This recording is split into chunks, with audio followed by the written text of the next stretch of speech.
So hello guys. So இன்னும் இல்லாமல் magic academy senior ஸ்பின்கர் மான்வாவோட எபிசோட் 12 தமிழ் எக்ஸ்பிரஷன் தான் பார்க்க போகிறோம். ஸோ வீடியோவில் போகிறது மாதிரி எல்லாருக்குமே இனிய தமிழ் புத்தாண்டு நல்வாழ்த்துக்கள். ஸோ எல்லோரும் சந்தோஷமாக இருங்க. ஸோ இன்றைக்கி நான் எந்த அளவுக்கு எபிசோட் போட முடியுமோ எல்லாமே வந்து போடுறேன். ஸோ அதுக்கான சப்போர்ட்டை மட்டும் நீங்கள் கொடுங்க. ஸோ அது எப்படின்னு உங்களுக்கு தெரியும். ஸோ ஓகே, ஸோ ஒரு பேசுவாங்க ஸ்ட்ரைட்டாக வீடியோக்குள்ளே வந்து போயிடலாம். ஸோ இப்போ நம்மளோட பேக்யூஸில் வந்து பார்த்தீங்கன்னா இந்த டாம் வந்து உண்மையாகவே ரொம்ப பெருசாக தான் இருக்குது. ஸ்டெல்லாவில் ஸ்டூடெண்ட்ஸ்க்குலாம் வந்து பார்த்தீங்கன்னா இது ஒரு ஹாஸ்டல் மாதிரி வச்சுக்கோங்களேன். இதில் வந்து பார்த்தீங்கன்னா கொஞ்சம் ஸ்பேஸ் வந்து இருக்கும். இந்த இடத்துல உங்களோட ரூம் மாதிரி நீங்கள் டெக்கரேட் பண்ணி ஃபன் பண்ணி ஜாலியாக இருந்துக்கலாம். பட் பேக்யூஸுக்கு அதுதான் வந்து வீடு. ஸோ ஏன்னு பார்த்தீங்கன்னா அவனோட வில்லேஜே வந்து பார்த்தீங்கன்னா பயங்கரமாக எரிச்சு ரொம்ப மோசமாக வந்து போயிருக்கும். ஸோ அதனால் வந்து இந்த மாதிரி வச்சுருப்பாங்க. அப்புறம் வந்து பார்த்தீங்கன்னா டாம்ஸ்லாம் வந்து நீங்கள் இருக்க கிளாஸுக்கு பொறுத்து வந்து மாறும். ஸோ இந்த மாதிரி நீங்கள் லோயர் கிளாஸில் இருந்தீங்கன்னா ஒரு இது, ஸோ அதே மாதிரி எஸ் கிளாஸில் இருந்தீங்கன்னா அது ஒன்று. ஸோ இப்போ நம்மளோட பேக்யூஸில் எஸ் கிளாஸில் இருக்கிறதுனால அவனுக்கு டாப்பில் இருக்க ஒரு ரூம் வந்து பார்த்தீங்கன்னா கொடுத்துருக்காங்க. ஸோ இப்போ அவன் வந்து பார்த்தீங்கன்னா உட்காந்து மெடிடேஷன் மாதிரி ஸ்டார்ட் பண்ணுறான். அப்போ வந்து அவன் என்ன சொல்கிறான்னா, எனக்கு வந்து அந்த அளவுக்கு ஸ்டார்ட்ஸ் இம்பார்ட்டண்ட்டாக இல்லைனாலுமே இந்த பாடிக்கு நான் ரொம்பவுமே யூஸ் பண்ணி ரொம்ப நான் வந்து இதில் ஃபெமிலியராக இருந்துக்கணும். ஏன்னா இந்த கேமில் வந்து பார்த்தீங்கன்னா பேக்யூஸில் வந்து ஸ்வாட் ஆரா வந்து பார்த்தீங்கன்னா மேனிஃபெஸ்ட் பண்ணியிருப்பான். கிட்டத்தட்ட அது ரொம்பவே ரேரான ஒரு விஷயம். ஸோ அதுவும் இல்லாமல் அந்த மானா வந்து அவனுக்குள்ளே வந்து ஈஸியாக வந்து என்லெஸ்ஸாக சர்க்குலேட் பண்ணுற அளவுக்கு வந்து பார்த்தீங்கன்னா வச்சுருப்பான். கிட்டத்தட்ட இவன் இந்த இவ்வளோ விஷயம் பண்ணியுமே வந்து பார்த்தீங்கன்னா யாருமே வந்து பார்த்துருக்க மாட்டாங்க. ஸோ அதனால தான் பேக்யூஸில் வந்து யாருன்னு தெரியாமல் வந்திருக்கும். முக்கியமாக வந்து பார்த்தீங்கன்னா ஒரு ஜீனியஸான ஒரு ஸ்வாட் மாஸ்டரான். ஸோ இருக்கிறதுலே வேர்ல்டுலே ஒரே ஒரு ஆள் தான் பினாக்கிள் ஆஃப் ஸ்வாட்ஸ்மேன்ஷிப் வந்து எடுத்திருப்பாங்க. ஸோ அது நம்மளோட பேக்யூஸுல் மட்டும் தான். ஸோ இதே இடத்துக்கு நான் திருப்பி வந்து போகணுன்னு சொல்லிட்டு நம்ம ஹீரோ வந்து பார்த்தீங்கன்னா பயங்கரமாக உட்காந்து ட்ரெயின் பண்ணிகிட்டு இருக்கான், மெடிடேட் பண்ணி. அப்படி பண்ணுற டைமில் அவனோட ஸ்கில் பிளிங்க்குமே வந்து பார்த்தீங்கன்னா டெவலப் ஆகுது. அதே மாதிரி அவனோட மானாலிக்கே சின்ரோமே வந்து பார்த்தீங்கன்னா டெவலப் ஆகுது. இப்போ இவன் வந்து கொஞ்சம் சந்தோஷமாக நான் வந்து கொஞ்சம் கிட்ட போயிட்டு என்னோட கோலுக்குன்ற மாதிரி சொல்லி பார்த்துட்டு இருக்கான். இன்னொரு பக்கம் ஃப்ளேம் வந்து பார்த்தீங்கன்னா போயிட்டுருக்காங்க. ஸோ ஃப்ளேமோட பாயிண்ட் ஆஃப் வியூ வந்து காட்டுறாங்க. இந்த கிராஸு விண்டு எல்லாமே வந்து பார்த்தீங்கன்னா ஆர்டிஃபிஷியலாக மேஜிக் யூஸ் பண்ணி தான் வந்து கிரியேட் பண்ணியிருப்பாங்க. பட் இது வந்து உண்மையாக இருக்க மாதிரியே ஃபீல் ஆகுது. ஸ்டெல்லாடோம் வந்து பார்த்தீங்கன்னா ஒரு பாக்கெட் டைமென்ஷன் மாதிரி அதை வந்து அகாடமிக் கேம்பஸ் வந்து செட் பண்ணி வச்சுருப்பாங்க. இது யூஸ் பண்ணி வந்து பார்த்தீங்கன்னா ஈஸியாக அவங்களால அந்த பிளேஸோட சைஸ் வந்து மேனிப்புலேட் பண்ண முடியும். இந்த இடத்துல தான் வந்து பார்த்தீங்கன்னா அந்த ஸ்போர்ட்ஸ் ஈவெண்ட்ஸு நிறைய டைப் ஆஃப் ஈவெண்ட், அந்த டஞ்சன்ஸு, கேட்ஸு, மான்ஸ்டர் ட்ரைனிங், ஸோ இந்த மாதிரி விஷயங்கள்லாம் இந்த இடத்துல தான் ரன் பண்ணுவாங்க. ஸோ கிட்டத்தட்ட இந்த இடத்துல மொத்தமாக ஒரு 141 பேர் வந்து பார்த்தீங்கன்னா இருக்காங்க. ஸோ A1 கிளாஸ்லேருந்து 50 பேர், A2 கிளாஸ்லேருந்து 50 பேர், அதுக்கப்புறமா எஸ் கிளாஸ்லேருந்து 41 பேர். ஸோ நாவல் படி வந்து பார்த்தீங்கன்னா மொத்தம் 31 பேர் தான் வந்து பார்த்தீங்கன்னா இருந்திருப்பாங்க. ஃப்ளேம் வந்ததுக்கப்புறம் தான் வந்து பார்த்தீங்கன்னா 40 ஆயிடுவாங்க. பட் ஆனால் இப்போது இன்னொருத்தன் ஆட் பண்ணதுனால, அதாவது நம்ம பேக்யூஸில் ஆட் பண்ணதுனால 41 வந்து பார்த்தீங்கன்னா இருக்குது. ஸோ ஆக்சுவலாக நாவல் படி வந்து பார்த்தீங்கன்னா மொத்தம் 1140 ஸ்டூடெண்ட்ஸ் வந்து பார்த்தீங்கன்னா ஃபஸ்ட் இயரில் இருப்பாங்க. இவங்க சேர்ந்ததுக்கப்புறமா 1141 ஆகும். அப்போ பேக்யூஸில் வந்து பார்த்தீங்கன்னா ஆல்ரெடி நாவலில் இருந்திருக்கான்றதும் ஃப்ளேமுக்கு வந்து பார்த்தீங்கன்னா புரியுது. நான் சீக்கிரமாக இதை வந்து கண்டுபிடிச்சே ஆகணும், ஏன்னா இந்த உலகத்தில் எனக்கு மட்டும்தான் நாவலை பற்றி தெரியும்னு நினைக்கிறேன் அப்படின்னு நான் சொல்லிட்டு அவங்க வந்து சொல்லிட்டு இருக்காங்க. ஸோ இப்போ வந்து லெசன் ஸ்டார்ட் பண்ணுவாங்கன்ற சொல்லி பார்த்துட்டு இருக்கும் போது அங்கே வந்து ஒரு சில பேர் வந்து பேசிகிட்டு இருக்காங்க. யங் மாஸ்டர் ஜெரமி, நீங்கள் வந்து உங்களோட கிளாஸ் ரெஜிஸ்ட்ரேஷன்லாம் முடிச்சிட்டிங்களான்ற மாதிரி சொல்லி கேட்குறாங்க. அப்போ அவன் வந்து முடிச்சிட்டேன்ற மாதிரி சொல்கிறான். ஸோ அந்த இடத்துல அவனுமே வந்து பார்த்தீங்கன்னா பயங்கர பாப்புலராக இருக்கான். ஸோ எல்லாருமே வந்து சந்தோஷமாக இருப்போன்ற மாதிரி சொல்லிட்டு சிரிக்கிறான். அப்போ ஃப்ளேம் வந்து பார்த்தீங்கன்னா பார்க்குறா, இதுதான் வந்து பிரின்ஸ் ஜெரமி. நாவலில் வந்து பார்த்தீங்கன்னா இவன் ஐசல் மேலே பயங்கர கண்ணாக இருந்து ஐசல் கிட்ட வந்து பார்த்தீங்கன்னா போய் ப்ரப்போஸ் பண்ணியிருப்பான். பட் ஆனால் வந்து பார்த்தீங்கன்னா வந்து ரிஜெக்ட் பண்ணிடுவான். ஸோ அதனால ஃபைனலாக வந்து பார்த்தீங்கன்னா ஒரு வில்லனாகவே வந்து பார்த்தீங்கன்னா மாறிடுவான். ஸோ இப்போ வந்து பார்க்க அவன் ரொம்ப கைண்டாகவும் அவனோட ஆக்ஷன் வந்து கால்குலேட்டடாக இருந்தாலுமே வந்துட்டு நான் கண்டிப்பாக அவனை கிட்ட போய் பார்க்கக்கூடாது, தூரமாக நின்று பார்த்துக்கிட்டே இருக்கணுன்ற மாதிரி சொல்லிட்டு பார்க்கும்போது இவன் பார்க்குறத அவன் வந்து பார்த்துருவான். அவன் வந்து பார்த்துட்டு லைட்டாக ஹாய்ன்ற மாதிரி சிரிச்சுட்டே அந்த என்ன சொல்லுவான். இதை பார்த்துட்டு ஃப்ளேம் வந்து இவன் உண்மையாகவே ரொம்ப நல்லா பார்க்க ரொம்ப நல்லா தான் இருக்கான், பட் ஆனால் வந்துட்டு இவனுக்கு பின்னெல்லாம் என்னால் போக முடியாதுன்ற மாதிரி சொல்லிட்டு அவன் வந்து பார்த்தீங்கன்னா யோசிக்கிறாங்க. ஸோ அந்த இடத்துல ஜெரமியுமே வந்து பார்த்தீங்கன்னா ரொம்ப பாப்புலராக தான் இருக்கான், ஏன்னா அவன் வந்து ஒரு பிரின்ஸ் இல்லையா. ஸோ ஆக்சுவலாக இந்த வில்லன்ஸ்லாம் வந்து பார்த்தீங்கன்னா தானாக மேடாகிறது இல்லை, ஒரு சில பொண்ணுங்கனால தான் மேடாகிறது, அது நல்லா ஞாபகம் வச்சுக்கோங்க. ஸோ இப்போ வந்து பார்த்தீங்கன்னா இந்த வேர்ல்டு வந்து என்னோட ரியாலிட்டி, ஸோ அதனால் நான் ஃபியூச்சருக்கு ப்ரிப்பேர் பண்ணுன்ற மாதிரி சொல்லிட்டு ஃப்ளேம் வந்து பார்த்தீங்கன்னா சொல்கிறாங்க. அப்போ தூரத்துலேருந்து ஃப்ளேமுன்றமா சொல்லிட்டு ஜெரமி ஒரு மாதிரி கண்ணை வச்சுட்டு இருக்கான். இப்போ வந்து பார்த்தீங்கன்னா மாஸ்டர் வந்து வந்துடுறாரு. ஸோ ஓகே, நம்ம எல்லாருமே வந்து ரெடியாக இருங்க. ஸோ நம்மளோட ஃபஸ்ட் லெசன் வந்து இன்றைக்கானது ஸ்டார்ட் ஆகுது. ஸோ முக்கியமாக வந்து பார்த்தீங்கன்னா இந்த இதில் உங்களோட ஸ்கில் லெவலை பற்றி நான் வந்து ப்ராப்பராக தெரிஞ்சுக்கணும். ஸோ ஒருத்தவங்க வந்து பார்த்தீங்கன்னா டேரக்டராக ட்ரெயின் பண்ண போகிறீங்க. ஸோ அப்படின்னு நான் சொல்லிட்டு அவர் வந்து சொல்கிறாரு. ஸோ இதனால உங்களுக்கு வந்து பாயிண்ட்ஸுமே வந்து ஆட் பண்ணுவோம்.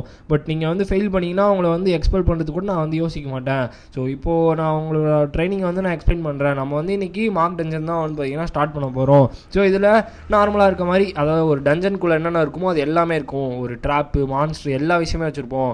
நீங்கள் வந்து ஒரு மான்ஸ்டர் லெவல் 1 இருக்க மான்ஸ்டர் தோக்கடிச்சிங்கன்னா 4 பாயிண்ட்டு, லெவல் 2 இருக்க மான்ஸ்டர் தோக்கடிச்சிங்கன்னா 8 பாயிண்ட்டு. ஸோ பாயிண்ட் ஸ்டிக்குன்ற ஒரு விஷயம் இருக்கும், ஒரு ஸ்டிக் மாதிரி கோல்டு கலரில். ஸோ அதை வந்து எடுத்திங்கன்னா 20 பாயிண்ட்டுன்ற மாதிரி சொல்கிறாரு. மெயினாக வந்து டாப் 5 வர ஸ்டூடெண்ட்ஸ்க்கு வந்து பார்த்திங்கன்னா ஒரு சில சின்ன ரிவார்ட்ஸும் ஷாப் ப்ரிவிலேஜஸும் இருக்கும். 0 பாயிண்ட்ஸில் இருக்க ஸ்டூடெண்ட்ஸோட பாயிண்ட்ஸ் எல்லாம் வந்தீங்கன்னா நாங்கள் மொத்தமாக தூக்கிடுவோம். ஸோ அதனால் நீங்கள் வந்து தோக்கிறதுக்கு தயாராக இருக்குன்னா இருந்துக்கோங்க, இல்லை உங்களோட ஒர்த்தியை வந்து ப்ரூவ் பண்ணணும்னா ப்ரூவ் பண்ணுங்கன்ற மாதிரி சொல்கிறாங்க. ஸோ அவ்வளோதான், குட் லக்குன்ற மாதிரி சொல்லிட்டு ஒரு பெரிய டஞ்சனே வந்து பார்த்திங்கன்னா அந்த இடத்துல வந்து க்ரியேட் ஆகுது. ஸோ இது வந்து ஒரு ஆக்சுவலாக ஃப்ளேமுக்கு வந்து தெரியுது இது எப்படிப்பட்ட ஒரு மேப்புன்னு சொல்லிட்டு. இந்த ஜாக் அண்ட் த பீன் ஸ்டாக்குன்னு சொல்லிட்டு ஒரு மேப் இருக்கும். ஸோ அந்த மேப் தான் வந்து பார்த்திங்கன்னா இந்த இடத்துல அவங்களுக்கு வந்து வருது. ஸோ அதனால் இந்த மான்வா, அதாவது இந்த நாவலை படித்ததுனால அவங்களுக்கு வந்து இந்த விஷயம் வந்து தெரியுது. அதனால் இவங்க வந்து ப்ரிப்பேர்டாக தான் இருக்காங்க, என்னென்ன பண்ணுன்னு சொல்லிட்டு அவங்களுக்கு வந்து தெரியும். ஸோ மற்ற ஸ்டூடெண்ட்ஸ்லாம் வந்து ஆச்சரியமாக வந்து பார்த்துட்டு இருக்காங்க. சரி நம்ம வந்து இங்கேருந்து கிளம்போண்டோமா சொல்லிட்டு ஃப்ளேமே கிளம்போது ஜாக்கி வந்து பார்த்தீங்கன்னா அந்த இடத்துல வரா. ஸோ நீங்கள் வந்து தனியாக தான் ட்ரைனிங் எடுக்க போகிறீங்களான்ற மாதிரி சொல்லி கேட்கும் போது நம்மளோட ஃப்ளேம் வந்து ஆமான்ற மாதிரி சொல்கிறாங்க. ஏன்னா அவங்களுக்கு வந்து இப்போதைக்கு ட்ரைனிங் வந்து தனியாக எடுக்கிறது தான் கொஞ்சம் நிம்மதியாக இருக்குன்ற மாதிரி சொல்லும் போது அவங்க வந்து பார்த்தீங்கன்னா சரி ஓகே, நீங்கள் வந்து அதாவது டீம் போட்டால் பாயிண்ட்ஸ் வந்து ஷேர் பண்ணணும் இல்லையா, ஸோ அதனால் அதை பண்ண உங்களுக்கு விருப்பம் இல்லை, அதனால் நீங்கள் தனியாக ட்ரைன் பண்ண நினைக்கிறீங்களான்ற மாதிரி சொல்லி கேட்கும் போது ஆமாம் அதான் உண்மைன்ற மாதிரி சொல்லிட்டு ஃப்ளேம் வந்து என்ன சொல்கிறா, சரி ஓகே நம்ம வந்து நெக்ஸ்ட் டைம் வந்து ஒன்றா டீம் போட்டுக்கலான்ற மாதிரி சொல்லிட்டு அவங்க வந்து சொல்கிறாங்க.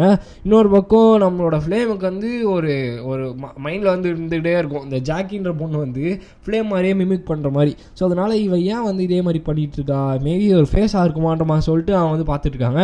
கிட்டத்தட்ட 1 மணி நேரம் கழிச்சு காட்டுறாங்க ஃப்ளேம் வந்து பயங்கரமாக ஃபைட் பண்ணி ரொம்பவுமே வந்து டயர்டாக இருப்பாங்க. எப்போ தாண்டா இந்த ட்ரைனிங் முடியுன்ற மாதிரி சொல்லிட்டு அவங்க வந்து பார்த்தீங்கன்னா வெறுப்பாக வந்து பார்த்துட்டு இருப்பாங்க. அப்போ அவங்களோட மேஜிக் யூஸ் பண்ணி பார்த்தீங்கன்னா ஃபைட் பண்ணிட்டு இருப்பாங்க. இந்த இடத்துல வந்து பார்த்தீங்கன்னா மான்சர்ஸ் மட்டும் இருக்காது, ஃபீல்டு அட்டாக்ஸுமே வந்து பார்த்தீங்கன்னா நிறையவே இருக்கும். ஸோ ஸ்டெல்லா கிட்டேருந்து எக்ஸ்பெக்ட் பண்ண அதே விஷயம் தான், டஞ்சனோட ப்ராக்டிக்கல் ட்ரைனிங்கை வந்து பார்த்தீங்கன்னா நீங்கள் அண்டர் எஸ்டிமேட் எப்பயுமே பண்ண முடியாதுன்ற மாதிரி சொல்லிட்டு அவங்க வந்து சொல்கிறாங்க. இப்போதைக்கு ஃப்ளேம் கிட்ட 18 பாயிண்ட்ஸ் வந்துருக்கு. ஸோ அப்போ முன்னாடி போயிட்டு இருக்கும்போது வந்து பார்த்தீங்கன்னா ஒரு ப்ரெசன்ஸ் வந்து அவங்களுக்கு ஃபீல் ஆகுது. இது வந்து ஒரு மான்ஸ்டரா இல்லை இது ஒரு பர்சன் தான், எப்படி வந்து ஒரு ஸ்டூடெண்ட் கிட்ட இப்படி ஒரு எக்ஸ்டென்ட் வந்து, அதாவது இந்த இப்படி ஒரு ப்ரெசென்ட்டை வந்து எப்படி வந்து அவங்களால ஹைட் பண்ண முடியுதுன்னு சொல்லிட்டு அவங்க வந்து பார்த்துட்ருக்காங்க. அப்படி பார்த்துட்டு இருக்கும்போது சரி ஓகே, எப்படியும் இந்த இடத்துல ஃப்ளேமோட ஸ்பெஷாலிட்டி என்னன்னு பார்த்தீங்கன்னா அவங்க வந்து அப்படியே பைண்ட் ஆகி டிஸ்ட்ரக்ஷன், டிஃபென்ஸ் அண்ட் ஹீலிங் இதெல்லாம் வந்து பையனை யூஸ் பண்ணுவாங்க. ஸோ அதனால் நம்மளோட பேக் யூஸுக்கு பின்னாடி போய் நின்று அவனை வந்து அட்டாக் பண்ணுறதுக்கு பிளான் பண்ணுறாங்க. ஏன்னா அவனால் டாச் பண்ண முடியுதா அப்படின்னு சொல்லிட்டு. ஏன்னா இப்போ அவங்க வந்து ரொம்ப க்ளோஸில் தான் இருப்பாங்க, அதுவும் இல்லாமல் பேக் யூஸுனால இந்த சென்சேஷனை ஃபீல் பண்ண முடியாதுன்னு சொல்லிட்டு அவங்க வந்து நினைப்பாங்க. ஸோ அதனால் இந்த இடத்துல நான் அட்டாக் பண்ணால் கண்டிப்பாக அவனால் டாச் பண்ண முடியாதுன்னு நம்ம சொல்லிட்டு பார்க்குறாங்க. அதுவும் இல்லாமல் நம்ம பேக் யூஸுக்கிட்ட ஆல்ரெடி ஒரு பாயிண்ட் ஸ்டிக் வந்து இருக்கும். ஸோ அவங்ககிட்ட வந்து இருக்குது, இதுதான் பர்ஃபெக்டான சான்ஸ், இதை யூஸ் பண்ணால் வந்து அவனை டெஸ்ட் பண்ண போகிறேன்னு சொல்லிட்டு அவங்க வந்து லைட் கிளஸ்டர் வந்து பார்த்தீங்கன்னா சார்ஜ் பண்ணுறாங்க. ஸோ அதே மாதிரி லைட் புல்லட்ன்ற ஒரு ஸ்கில்லை வந்து பார்த்தீங்கன்னா அந்த இடத்துல வந்து யூஸ் பண்ணுறாங்க. நம்ம ஹீரோ வந்து அடுத்த செகண்டே அந்த 6th சென்ஸ் ஆக்டிவேட் ஆகி பிளிங்க் வந்து யூஸ் பண்ணி ஜஸ்ட் மிஸ்ல வந்து பார்த்தீங்கன்னா தப்பிச்சிடும். இவன் என்னத்துக்கு தான் பிளான் பண்ணுறான், என்னை கொல்றதுக்கே பிளான் பண்ணிட்டாலான்ற மாதிரி சொல்லிட்டு தூரத்தில் இருந்து ஃப்ளேம் வந்து பார்த்தீங்கன்னா பார்க்குறான். ஃப்ளேமுக்கு வந்து பார்த்தீங்கன்னா எப்படி அவனால் செகண்ட் கிளாஸ் மேஜிக் ஸ்பெல் வந்து இந்த டிஸ்டன்ஸில் அவாய்ட் பண்ண முடிஞ்சு அப்படின்னு சொல்லிட்டு அவங்க பயங்கரமாக வந்து பார்த்தீங்கன்னா ஷாக் ஆகிட்டு இருக்காங்க. இந்த இடத்துல நம்ம ஹீரோ வந்து பிளிங்க் யூஸ் பண்ணி தப்பி சொல்லிட்டு எப்பா இவன் என்னை கொல்றதுக்கு தான் பிளான் பண்ணுறாளா, எப்படி வந்து லைட் புல்லட் வந்து எங்கேருந்தோ வந்துச்சு. ஸோ நல்ல வேலை என்னோட மானாலிக்கே சிண்ட்ரோமோட லெவல் வந்து இன்க்ரீஸ் ஆகிறதுனால நான் வந்து தப்பிச்சேன், இல்லை என்ன அப்பயே வந்து போட்டு தள்ளிருப்பாங்க போலேன்ற மாதிரி சொல்லிட்டு நம்ம ஹீரோ வந்து பார்த்துட்டு இருக்கான். இன்னும் என்கிட்ட 2 பிளிங்க் தான் வந்துருக்கு. ஸோ இந்த டெரைனை வந்து என்னோட அட்வான்டேஜாக நான் யூஸ் பண்ணால் கண்டிப்பாக வந்து அவளை வந்து என்னால் ஈஸியாக வந்து தோக்கடிக்க முடியும். பட் நான் வந்து இந்த இடத்துல என்னோட பெஸ்ட்டு சாய்ஸ் வந்து இந்த இடத்துல அவாய்ட் பண்ணிட்டான் போகிறேன் நம்ம சொல்லிட்டு 2 பிளிங்க் யூஸ் பண்ணி அவன் அங்கேருந்து வந்து பார்த்தீங்கன்னா தப்பிச்சு வந்து பார்த்தீங்கன்னா போயிடறான். ஸோ என்னோட கோல் வந்து இந்த இடத்துல 5th பிளேஸ் வந்து ரீச் பண்ணுறது மட்டும் தான். ஏன்னா 5th பிளேஸ் ரீச் பண்ணிங்கன்னா ரிவார்டு வந்து எத்தலிக் ரூட்ஸ்னு சொல்லிட்டு ரூட்ஸ் இருக்குமா. ஸோ அது வந்து உங்களோட ஹெல்த்தையும் ஸ்ட்ரென்த்தையும் வந்து பார்த்தீங்கன்னா இன்க்ரீஸ் பண்ணும் ஓரளவுக்கு. ஸோ அதனால் வந்து பார்த்தீங்கன்னா அவன் டாப் 5 வந்தால் போதுன்னு நம்ம சொல்லி போயிட்டு இருக்கும்போது ஒரு கேங் வந்துடுது.